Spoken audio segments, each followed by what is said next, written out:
په کندوز ولایت کې د سوداګرو د پانګونې لپاره د ښه چاپیریال د رامنځته کېدو پر وړاندې د سوداګرو هرکلی. د دې ولایت سوداګر وایي چې اوس په دغه ولایت کې د پانګونې لپاره په بشپړه توګه زمینه برابره شوې او اسلامي امارت هم د پانګوالو څخه د ملاتړ ترڅنګ په دې برخه کې ورته ډېرې اسانتیاوې برابرې کړي دي. زه دا ګنګوسې د خارجیانو هم ردوم او دغه خلکو چې دا کوي دا هم ردوم، ځکه چې کوم وخت چې مساعد دی د تجارت دپاره او د کاروبار دپاره نو هغه د تاجر او د تجار دپاره دغه وخت دی.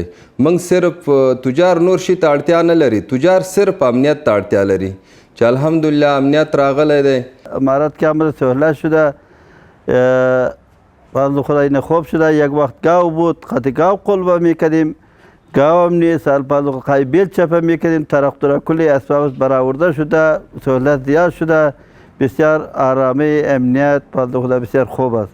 بل لورته د یاد ولایت سیمهیز چارواکي لا هم په دغه ولایت کې د پانګونې کچه د قناعت وړ بولي او وایي چې په دې ولایت کې د پانګونې لپاره چاپیریال په کافي اندازه برابر دی او له نورو پانګوالو غواړي چې خپل ولایت کې پانګونه وکړي.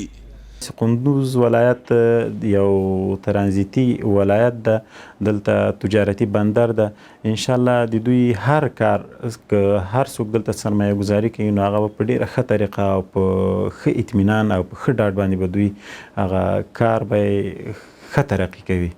په دې ولایت کې سوداګر وایي چې د اسلامي امارت په واکمنېدو سره د بشپړ امن په شتون سره د کندوز د کرنې د میکانیزو په موخه یې هلې ځلې پیل کړي.